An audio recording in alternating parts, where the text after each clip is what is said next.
¿Qué tal? ¿Qué tal? Buenas tardes, muy buenas tardes. Bienvenidos a una emisión más de Analistas de la Noticia a través de ICN, una nueva conciencia. Miren, qué interesante, los lunes, nos fascinan los lunes y los viernes. Los lunes porque empezamos una semana completamente informativa. Y los viernes, porque no es que toca descansar, sino que los viernes ya, pero baja un poco la tensión. Aunque lo que incrementan son esa gran cantidad de personas que se accidentan. Lamentamos la pérdida también de un elemento de la DPI el fin de semana. Un accidente de esos accidentes que por eso se llaman accidentes trágicos. Pierden la vida de gente que anda sirviendo a la población. Pero bueno, también gente que se dedica a combinar alcohol con automóvil o otro tipo de maneras de cómo conducirse que no son las correctas. Esa combinación es fatal y terminan en accidentes trágicos y terminan en accidentes lamentables, pérdidas de vidas valiosas, dejan su familia y bueno, pero eso es de todos los fines de semana. Temas aquí importantes que se han estado abordando. Job ya llega prácticamente a pocas horas de su juicio. Ha enviado una carta abierta al pueblo hondureño. ¿Qué es la defensa? Es la defensa que está utilizando y que va a utilizar en Nueva York. Hoy es Día de los Presidentes en Estados Unidos, día feriado. Mañana el inicio del juicio. Pero antes de eso, vamos a escuchar a la ex primera dama Ana García Hernández con parte de la lectura de esta carta del expresidente Juan Orlando Hernández, que eso es parte también de la defensa que va a utilizar en la Corte de Nueva York.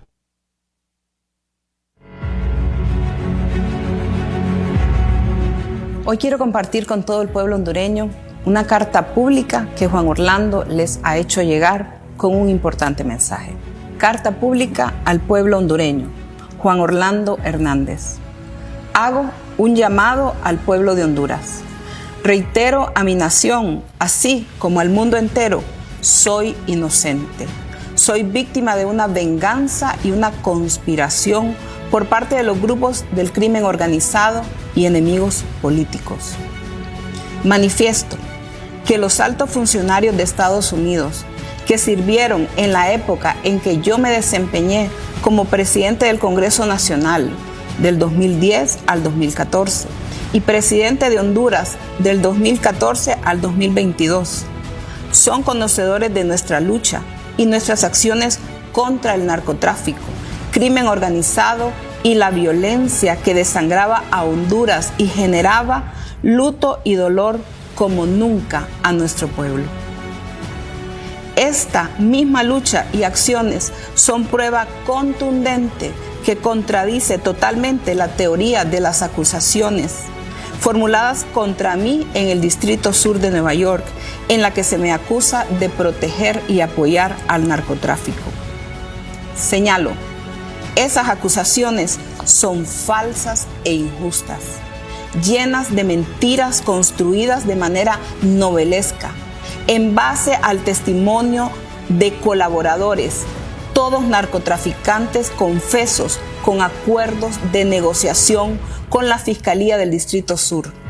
Testigos quienes son capaces de decir cualquier mentira con tal de lograr su venganza contra mí y la reducción de sus penas, no pagar por sus crímenes contra cientos de hondureños y tener nuevas identidades para sus familias.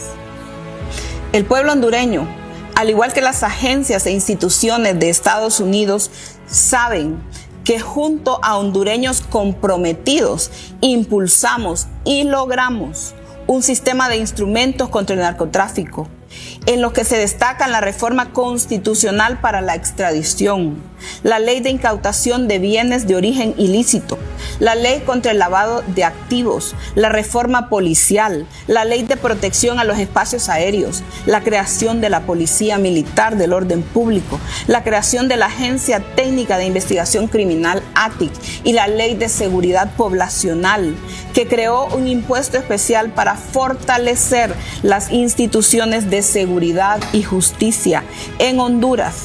Además, la designación de maras y pandillas como organizaciones terroristas, la ejecución de las primeras extradiciones, el trabajo conjunto con el gobierno de los Estados Unidos en el Plan Alianza para la Prosperidad, entre muchas otras.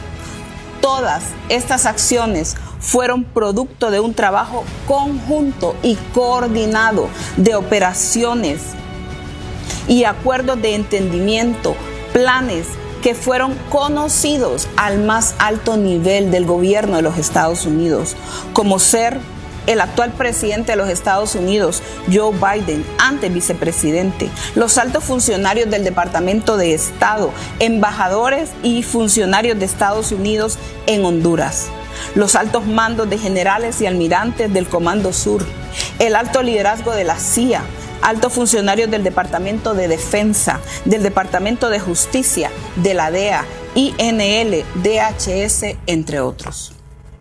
Aprovecho también para hacer un llamado a la reflexión a los funcionarios y agentes de Estados Unidos y hondureños que acompañaron nuestra lucha contra el narcotráfico y el crimen organizado, que vieron y reportaron mis actuaciones de cerca, por las que en reiteradas ocasiones fui felicitado en privado y en público, para que defiendan estos acuerdos, operaciones y acciones que resultaron en logros extraordinarios en beneficio de los dos pueblos soberanos que lucharon por proteger a sus ciudadanos y fueron exitosos.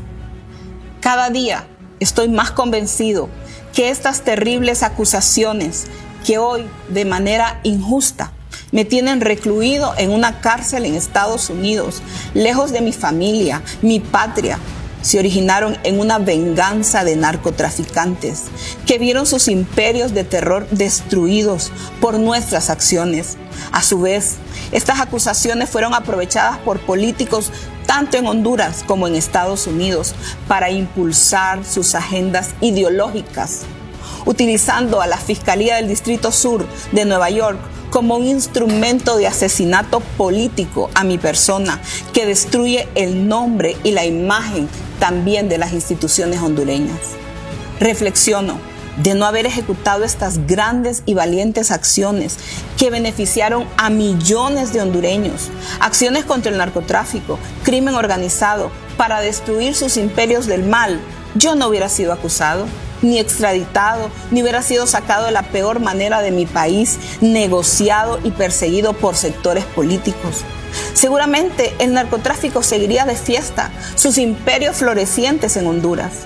Probablemente Honduras seguiría siendo el país más violento del mundo y ocupando el primer lugar en el paso de la droga de Sur a Norteamérica.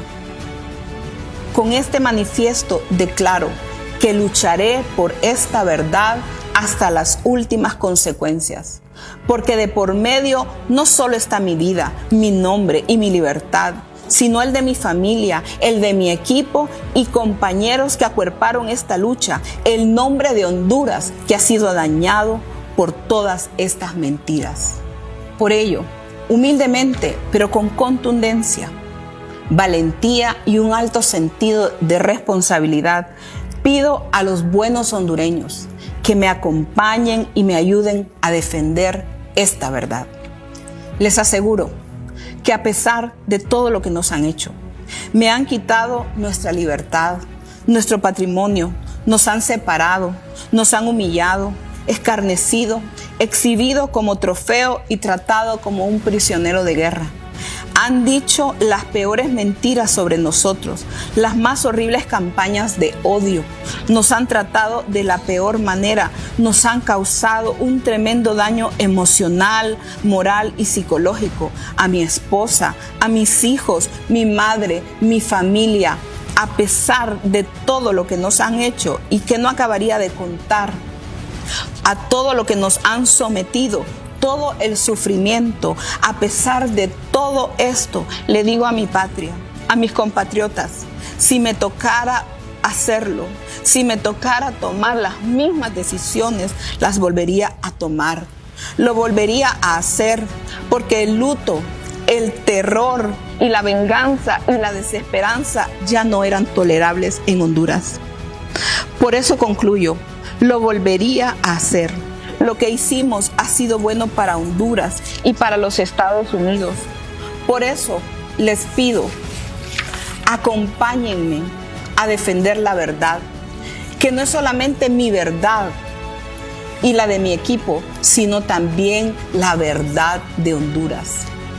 Les hago un llamado a los buenos políticos, funcionarios, periodistas, académicos y ciudadanos en general en Honduras, en Estados Unidos y en otros países, que investiguen la terrible conspiración que han hecho ciertos sectores oscuros contra mí, quien siendo un amigo de los Estados Unidos, sin distingos políticos, siendo inocente, hoy estoy encerrado en una prisión, que no callen la verdad. Después de casi 2 años de estar injustamente detenido, a lo largo de este tiempo se ha puesto en evidencia la conspiración geopolítica y el complot que ha existido en mi contra, al grado de pactar asesinarme a mí y a mi familia.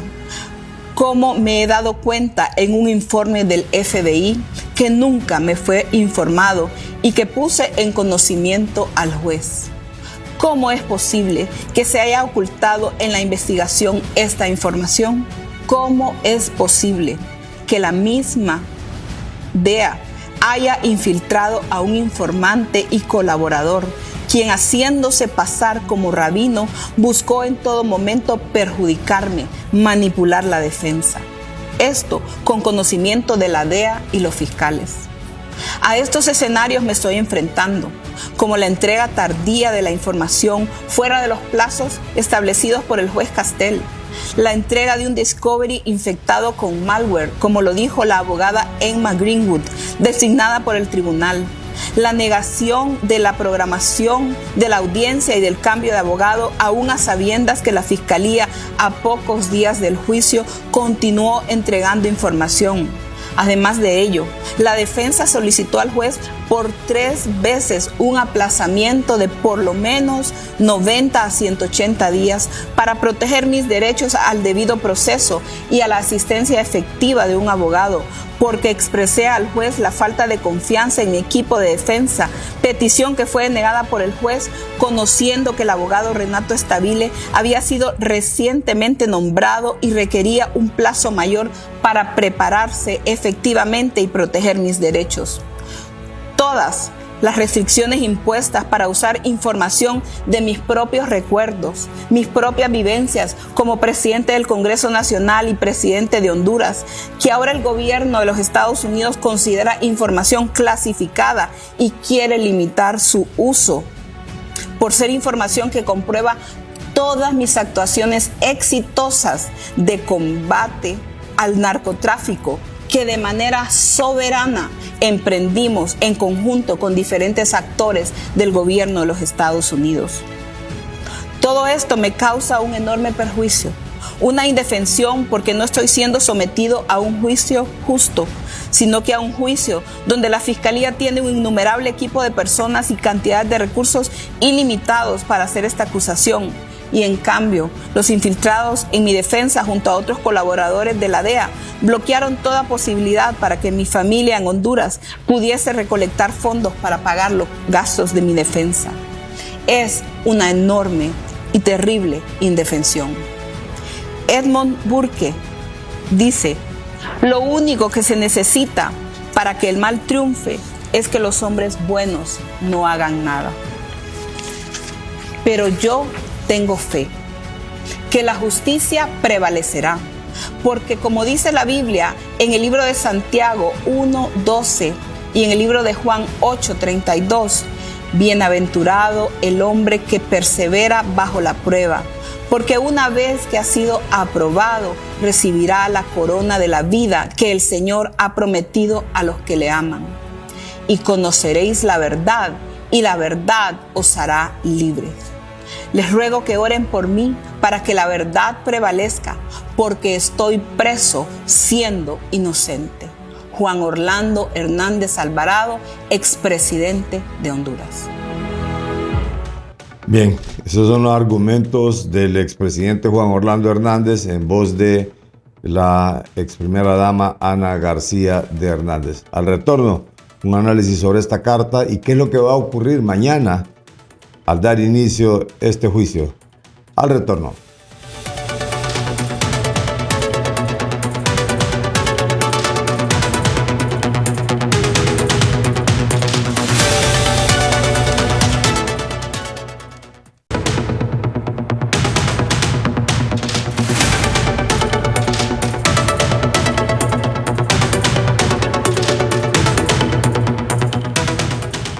Bien, esta tarde hemos invitado, después de haber en viva voz de la ex primera dama, la carta enviada por Juan Orlando Hernández al pueblo hondureño, una carta pública. No sabemos realmente cuáles son las verdaderas intenciones de enviar una carta. Tal vez poner al descubierto que hay una injusticia o todas las cuestiones que se están cometiendo en contra de don Juan Orlando Hernández. No sabemos si es que ya conocen verdaderamente qué es lo que va a ocurrir en un juicio de esto. Pero, y precisamente hemos invitado a dos especialistas que los hemos tenido desde el inicio, don Mike Vigil y don Oscar Estrada. Y a propósito de ellos, aquí ya en pantalla, ya vemos un poco más relajado a don Oscar Estrada. Don Mike, ¿cuál es la sonrisa? Porque usted me dijo que le tenía una gran sorpresa a don Oscar Estrada para que soporte esos fríos invernales de ese Nueva York. Ayer mirábamos a Oscar que no podía hablar, pero usted me dijo, yo tengo algo. ¿Ah? Lo que pasa es que después de una hora de estar afuera en el frío, el cuerpo empieza a perder temperatura. Sí. Entonces la temperatura puede estar igual, pero uno se siente mucho más frío por estar tanto tiempo afuera. Y don Mike creo que tiene una receta para eso, don Mike, si le puede. Sí, esta mañana le voy a mandar a Oscar una botella de tequila que puede utilizar así en las noches frías de Nueva York. Y si no tiene agua en el hotel donde se está quedando, también puede utilizarla para bañarse. También. Para hacer café con tequila. O hacer café con tequila. Un poquito de café con bastante tequila. Vaya, Oscar, ya tiene la... No, yo ya estoy esperándola. Mándela, Mike. O la va a ir a traer. Allá vamos a ir a visitarlo, ya le advertí. Ya la va a tener vacía. Yo creo que vas a necesitar como 20 pistolas de tequila. Esa pistola que enseña don Mike, cada día la veo más vacía. O sea, yo creo que no es la misma. Yo creo que no es la misma.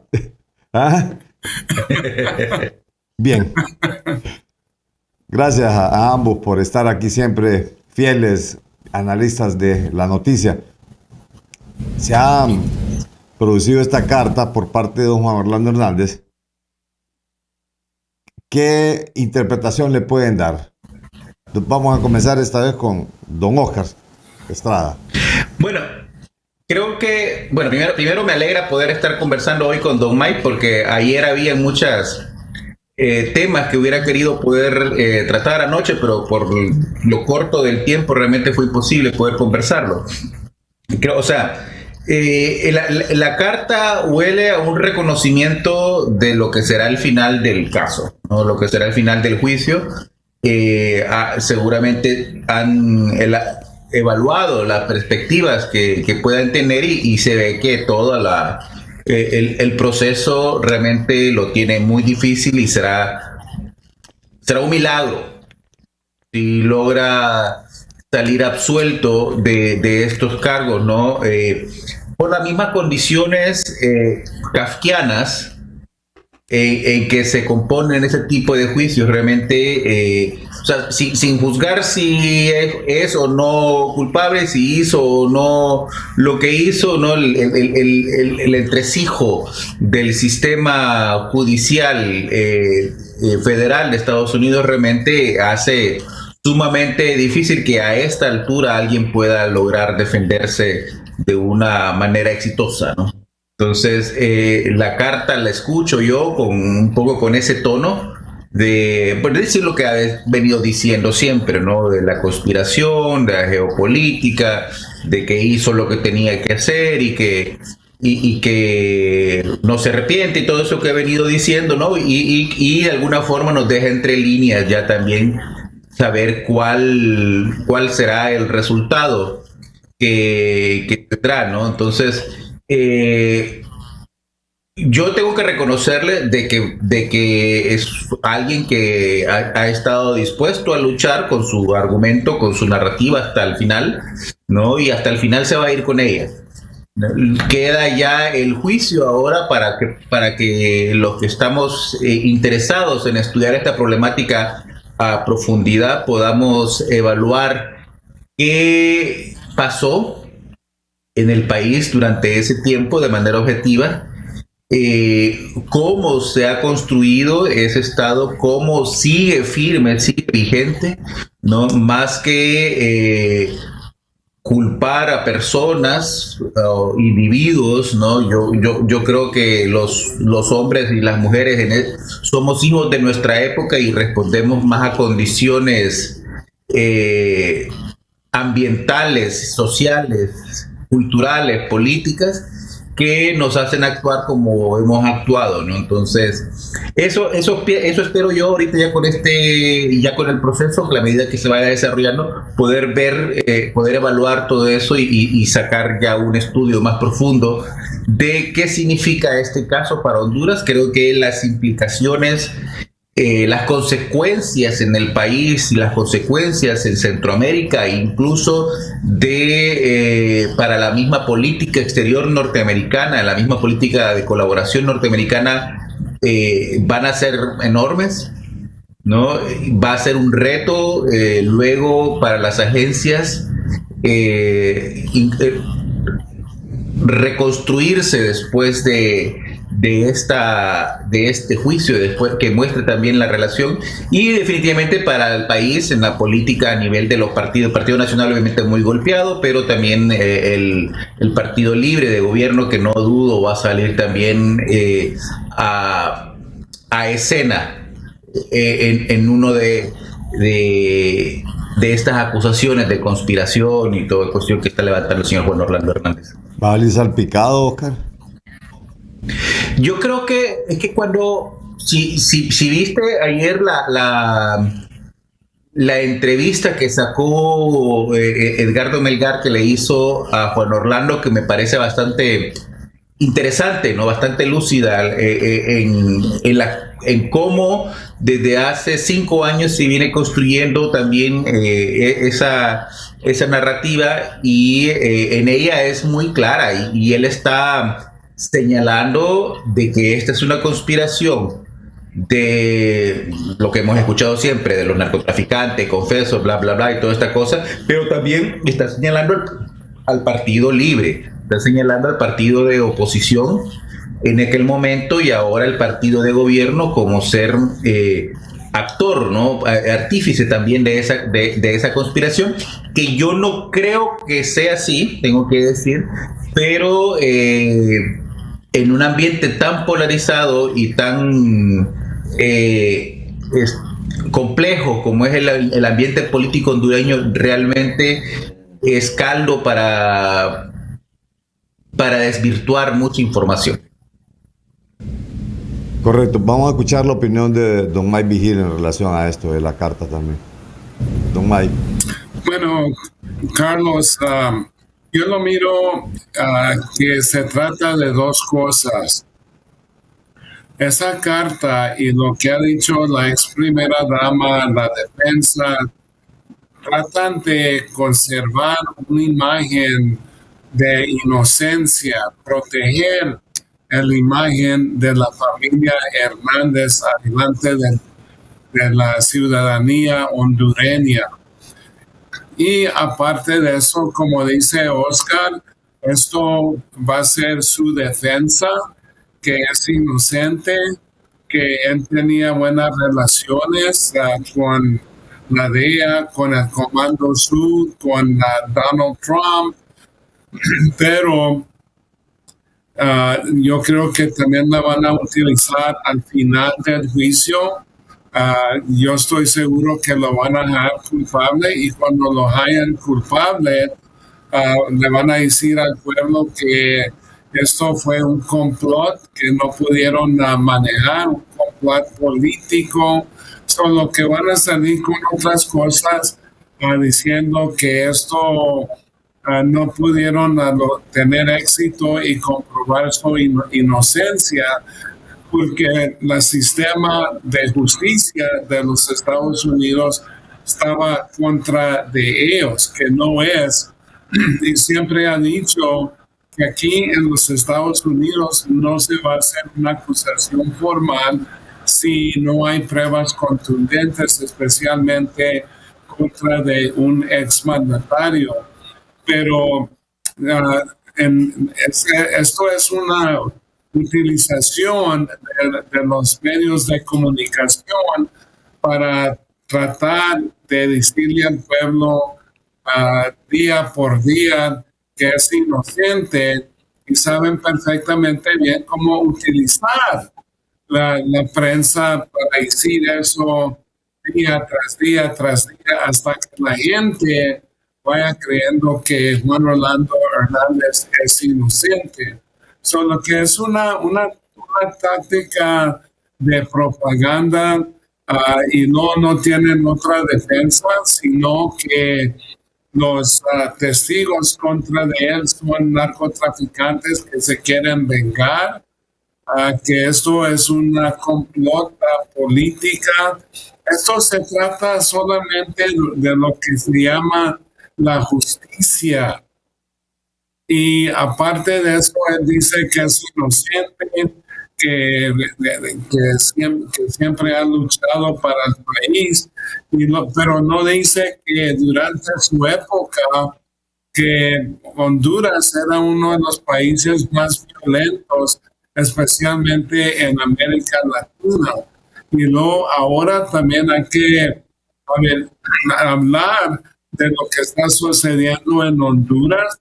Y esto es resultado de la época de Juan Orlando Hernández, que están encontrando plantíos grandes de coca, están encontrando laboratorios para procesar el base de coca. Y aparte de eso, también el ministro de Seguridad ha tenido incautaciones grandes de fentanilo, que es una droga supremamente peligrosa aquí en los Estados Unidos. Por ejemplo, en los últimos años hemos perdido 70,000 personas cada año solamente de fentanilo, que es más 50 veces más potente que heroína, 100 veces más potente que morfina. Lo que estamos viendo, muchas consecuencias, no tienen otra defensa que decir que esto es una venganza, pero también el pueblo tiene que reconocer que no todas las personas que van a declarar en el juicio de Juan Orlando tienen antecedentes. Hay algunos que no tienen antecedentes criminales, pero también aquí en los Estados Unidos no nomás se toma la palabra de un narcotraficante que hace una acusación. Se comprueba que lo que están diciendo es verdadero y todos ellos dicen la misma cosa: corrupción, narcotráfico. Y también hay que ver el caso de Tony Hernández, porque eso es muy importante en el aspecto de su hermano Juan Orlando Hernández, donde Juan Orlando fue nombrado como co-conspirador. Las mismas evidencias que condenaron a Tony van a ser utilizadas en el juicio de Juan Orlando. y hasta más pruebas que presentaron en el caso del hermano Tony, que ha utilizado la defensa en delatar el juicio, delatar. Ha sido una estrategia fracasada simplemente porque eso le ha dado tiempo a los Estados Unidos a conseguir hasta más pruebas contra el exmandatario. Ahora se ha hallado culpable Mauricio Hernández, se ha hallado culpable el Tigre Bonilla, y yo creo que ellos están colaborando con los fiscales, que no nomás van a posiblemente declarar contra del Juan Orlando, pero también te garantizo que los fiscales le están preguntando todo lo que ellos saben de otras personas vinculadas a esta conspiración. Sí. Bien, vamos a ir a una breve pausa, pero al retorno, esas amenazas que señala la ex primera dama, de la cual son objetos también su familia, ¿qué hace pensar de que hay alguien más arriba de Juan Orlando Hernández, o que estas amenazas provienen de gente que él atacó, o digamos de esa lucha frontal que dice que se hizo en cuanto al alcalde del Paraíso, en cuanto a los cachiros, en cuanto a los valles? Realmente, ¿de dónde pueden provenir ese tipo de amenazas? ¿O es alguien que está más arriba de Juan Orlando Hernández y que pudiese negociar algo sobre esto? ¿Y qué va a pasar en el juicio de Juan Orlando Hernández? Al retorno.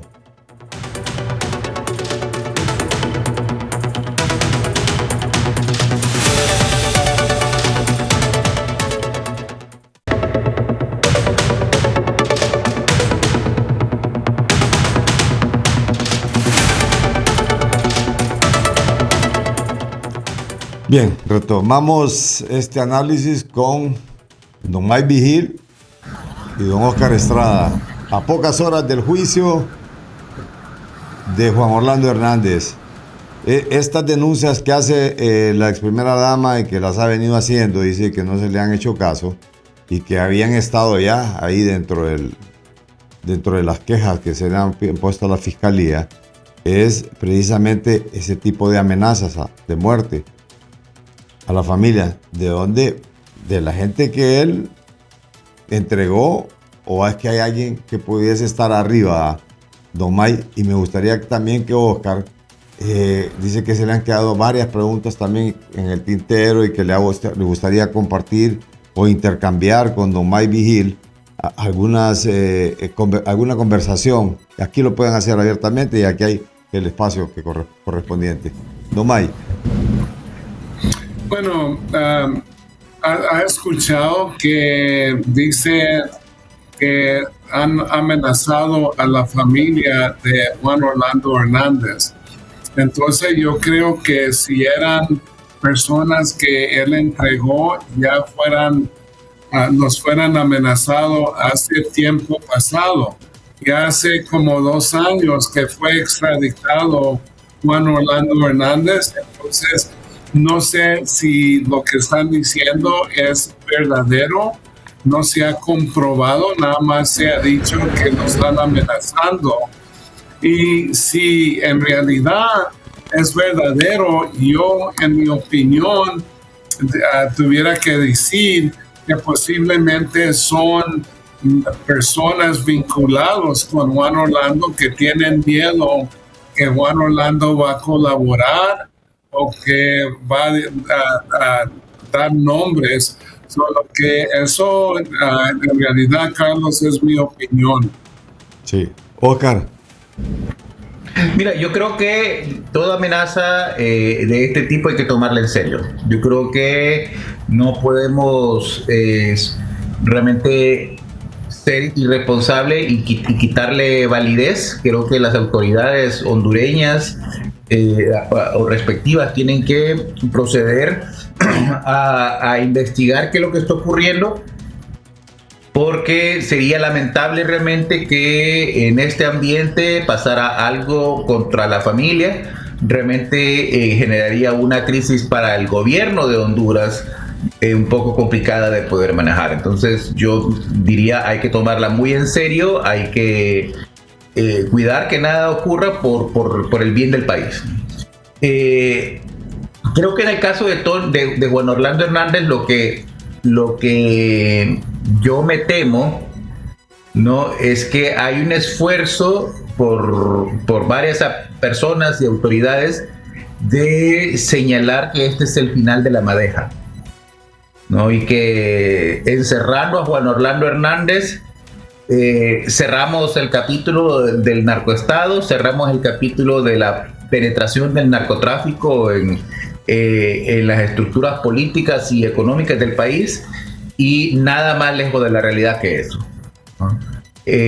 Ha habido mucha presión, creo yo, para que Juan Orlando se declare culpable, ¿no?, y busque negociar con la fiscalía una reducción de pena desde ahí, un poco también porque de esa forma se evitaría el juicio y todos los nombres que podrían salir en el juicio, tanto dentro de los argumentos de la fiscalía como dentro de los argumentos de la defensa. Estamos viendo únicamente la punta del iceberg con el juicio a Juan Orlando Hernández, y abajo de esa punta realmente hay toda una estructura que trasciende partidos políticos, trasciende familias, trasciende grupos económicos, porque si vemos económicamente, el narcotráfico es actualmente el poder económico más grande del país, es la principal fuente de generación de divisas que tiene Honduras después de la migración, ¿no?, después de las remesas, y eso hace que sea realmente que haya muchos intereses de grupos muy poderosos, mucho más allá de la figura de Juan Orlando Hernández, que no estamos viendo y que posiblemente en este juicio comencemos a vislumbrar de alguna manera. Es decir, que no se trata, más bien, en algún caso, te hacías una pregunta, Oscar, y es decir, se termina ese ciclo de narcoestado, se termina ese ciclo de la cuestión de la penetración del capital, del narcotráfico a las campañas políticas, se termina, pero no, más bien es lo contrario, porque es decir... Se termina un ciclo, sí. Se termina un capítulo. Un capítulo nada más, o sea, pero se abre el abanico. Se abre el abanico, más bien. Se termina un capítulo que yo podría decirte que se abrió a partir del golpe de Estado. Ajá. Se abrió ahí. No quiere decir que ese fue el inicio, sino que si nos vamos a la historia, este problema viene por lo menos desde el año 2002, ¿no? Pero con el golpe de Estado se cerró y se abre este capítulo que hoy estamos cerrando con la condena del juicio a Juan Orlando Hernández. Pero se está abriendo uno que realmente amenaza ser todavía mucho más escabroso, mucho más oscuro y perverso, que nos debe de preocupar realmente, ¿no? Porque estamos abriendo una caja de Pandora dentro del país, que yo no sé si como país, como sociedad, como gobierno, estamos realmente capacitados de poder hacerle frente a lo que se nos viene después de este juicio. Don May.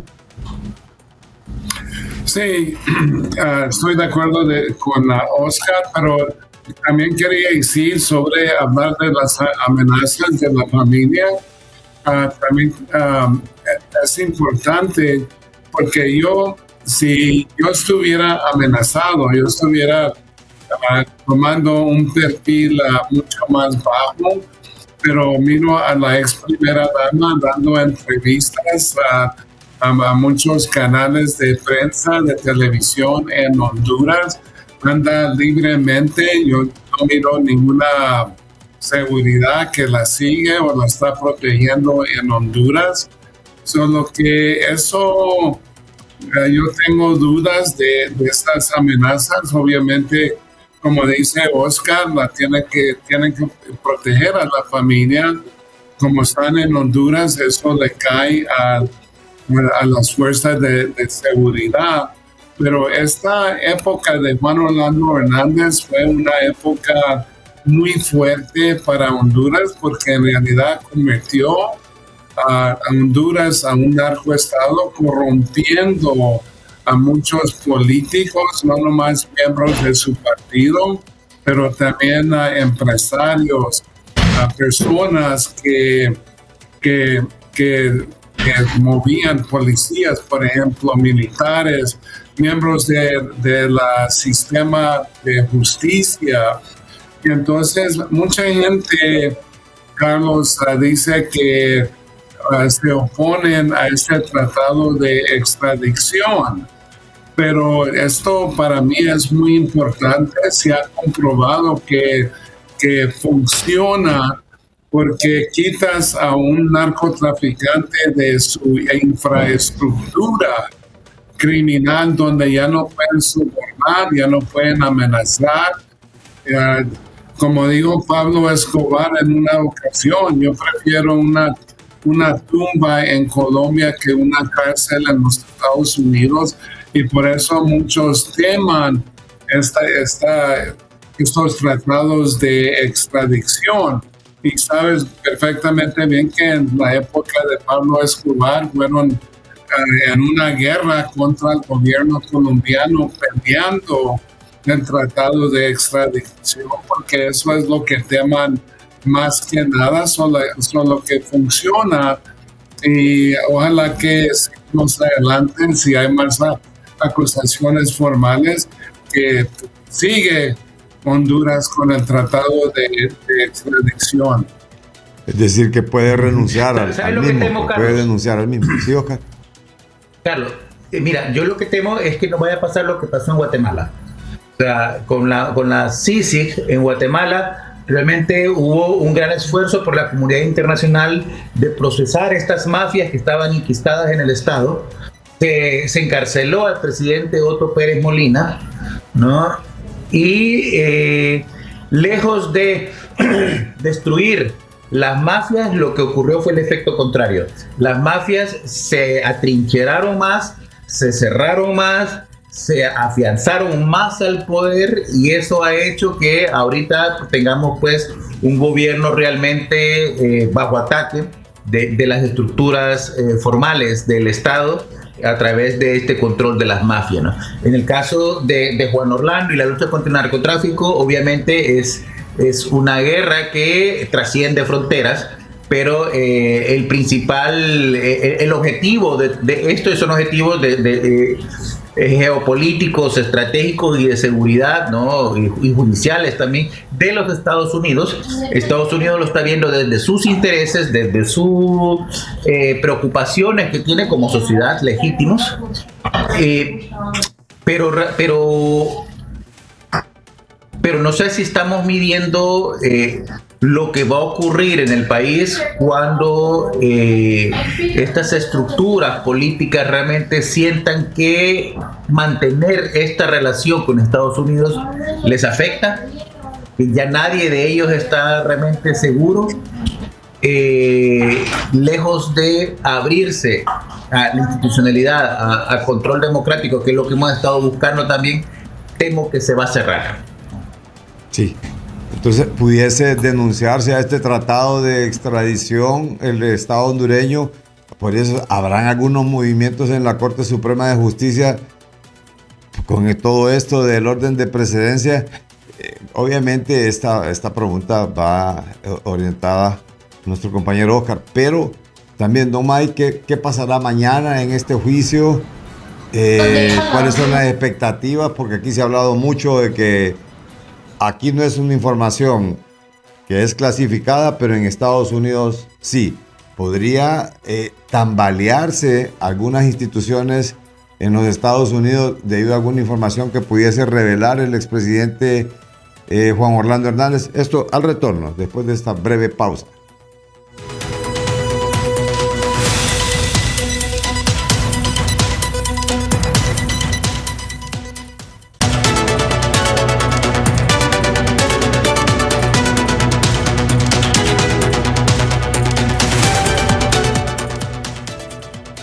Bien, continuamos este interesante análisis a pocas horas de que comience el juicio en contra de Juan Orlando Hernández. Don Oscar, en relación a esto último que planteamos, ¿puede denunciar perfectamente Honduras este tratado de extradición en vista de lo que se está viniendo, en vista de lo que se puede venir a futuro? ¿Qué implicaciones podría tener para Honduras? ¿Qué consecuencias? El hecho de denunciarlos, un Estado soberano completamente, ¿puede hacerlo o no? La Constitución lo sigue prohibiendo. O sea, lo que hubo fue una maniobra desde el legislativo para poder hacer un auto acordado de la Corte que permite que ocurra la extradición, pero no hay ningún reglamento y dentro de la Constitución sigue estando prohibida, ¿no? Entonces, por ahí la Corte Constitucional podría revertir este tipo de esta situación jurídicamente. No digo que es lo que va a ocurrir, ¿no? Pero digo, podría suceder. Pero más es que se está y tampoco veo cuál era la salida, ¿no? Y tengo que decir que no procesar a Juan Orlando Hernández tampoco era una salida que se podía contemplar, porque había que ir a fondo dentro de esta situación de narcoestado en el que se encuentra actualmente Honduras, ¿no? Y digo se encuentra porque no ha terminado, las estructuras del Estado continúan funcionando a intereses de los grupos oscuros, pero se está rompiendo un equilibrio, se ha roto un equilibrio, como se rompió el equilibrio también en el 2009, y esa ruptura del 2009 es lo que nos trajo Juan Orlando Hernández, ¿no? Entonces, yo no sé, esta ruptura, ¿qué otro monstruo del bestiario nos va a traer? Sí. Don May, ¿qué va a pasar mañana en el juicio? Bueno, mañana van a seleccionar el jurado y es un proceso que dura aproximadamente 2 días, posiblemente 3 días.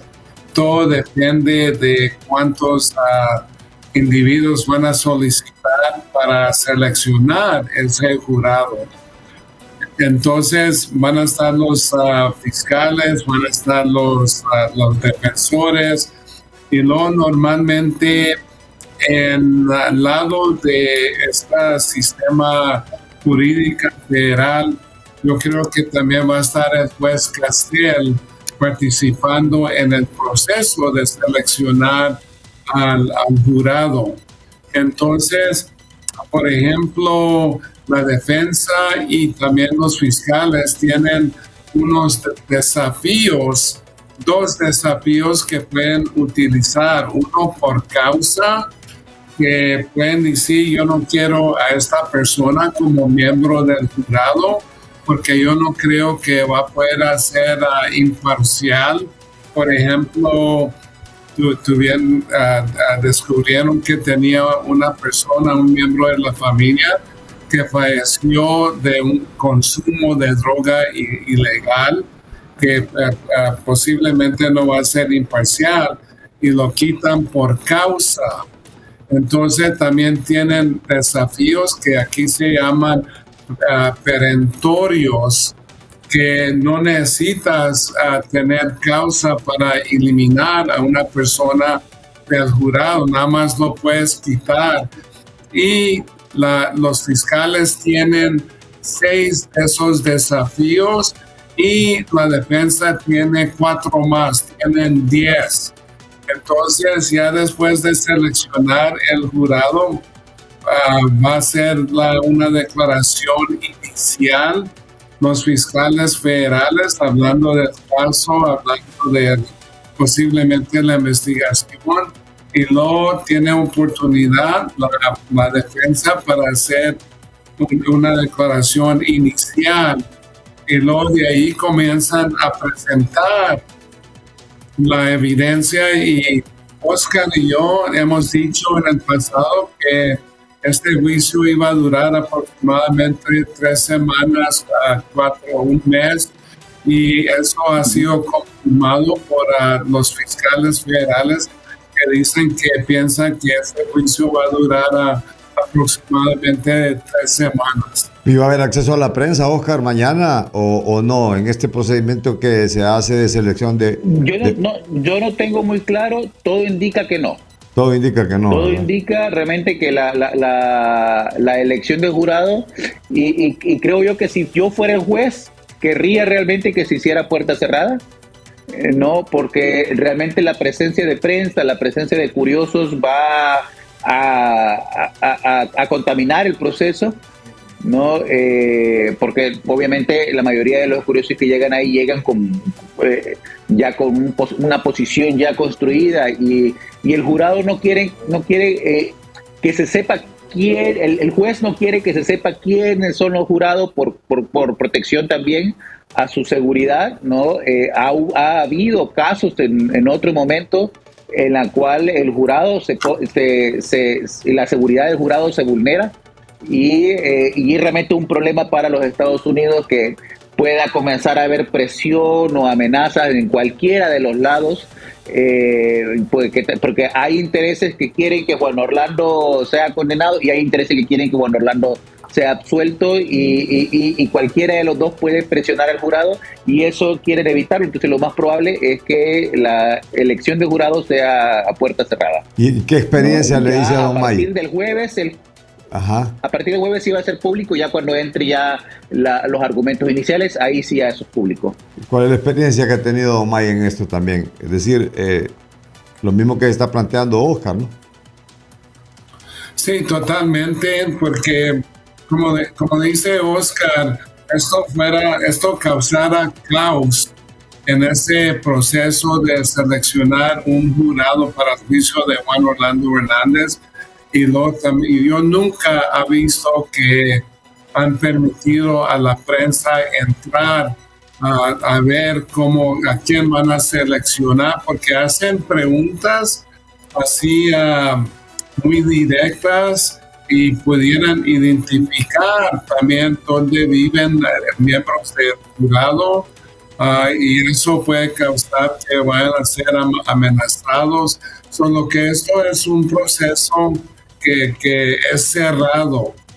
También, Carlos, te tengo que decir que ha habido muchas preguntas de permitir a la prensa adentro de filmar, por ejemplo, el procedimiento del juicio de Juan Orlando. Y hay una ley que se llama del criminal federal, que es el 53, que se pasó en 1946, que prohíben tener cámaras y la prensa ahí moviéndose adentro del juicio. Sí se permite en las cortes estatales, pero no en los juicios federales. Es decir, que podríamos tener 2 días así de no tener nada de información por mientras se selecciona el jurado, porque en el caso de Tony Hernández se estuvieron 2 días para seleccionar, y ahora hay un número determinado de personas que se presentan para servir de jurado y que van siendo seleccionados. O sea, ¿cuánto 50, dura 2 días? 60 ¿Sí, personas. Sí, ¿cuántas personas? Sí, y dura 2 días, y no quiere decir que no está pasando nada. La elección del jurado es clave dentro de este juicio, ¿no? Sabemos que es una de las expertices del señor Stabile, por lo tanto la defensa de Juan Orlando Hernández estará pendiente, ¿no? Quizás no de escoger un jurado favorable, pero sí un jurado no tan desfavorable, y ya con eso puedes tratar de impulsar esa narrativa. O sea, lo que ellos quieren hacer con esta narrativa es lograr un poco lo que sí han estado logrando en las últimas semanas en Honduras, que es en la opinión pública realmente ya hay un sector que está comenzando a decir, bueno, pues quizás a lo mejor la cosa no es como la han contado todo este tiempo, ¿no? Ya si logran eso, ellos habrán logrado principalmente el objetivo que están ahorita plantearon en el juicio, y para eso también la elección del jurado es clave, ¿no? Preguntas como su posición alrededor de la migración, su lineamiento político, ¿no? Es más probable que alguien que esté dispuesto a escuchar la narrativa de Trump, especialmente toda esta cuestión del deep state y del lawfare y toda esta cuestión, sea más propenso a escuchar la narrativa de la defensa de Juan Orlando Hernández. Y eso es lo que está midiendo a partir de mañana. Sí, y la otra parte es, don May, esta información que supuestamente es desclasificada clasificada en Estados Unidos, y el juez puede limitar a don Juan Orlando Hernández a no revelar fuentes o información clasificada, ¿o no? Sí, han tenido audiencias, Carlos, sobre lo que se llama CIPA. Entonces CIPA va manejando, bueno, dice cómo se puede manejar la información clasificada. Entonces yo creo que la defensa quiere presentar alguna evidencia clasificada, y luego yo creo que también se ha punido los fiscales sobre de cierta información. Entonces el que va a tener la decisión va a ser el juez Castel. Entonces todo depende de la relevancia de esa información, y lo segundo, el impacto que puede tener sobre la seguridad nacional aquí en los Estados Unidos. Muchas gracias, don May. Interesante con esto la información clasificada. Sí, Carlos, Oscar. Y es que el juez formalmente no tiene atribución para clasificar la información. Él evalúa la información como cualquier otra información que llegue al juicio, y lo que evalúa es si es relevante. Entonces, si la información es clasificada pero es relevante, entendiéndose que realmente ayuda a la narrativa de una de las partes, entonces en ese momento es cuando entra la discusión de cómo Sí. Bien, se ha interrumpido. ¿Sigo? Bien. Ok. Ahora sí. Que entró una llamada.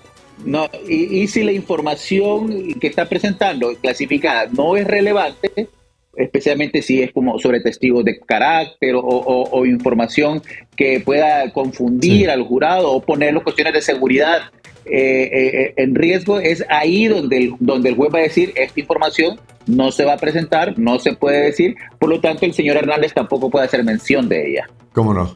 Entonces, sea que nos vemos entre... Carlos. Sí, para finalizar, don May.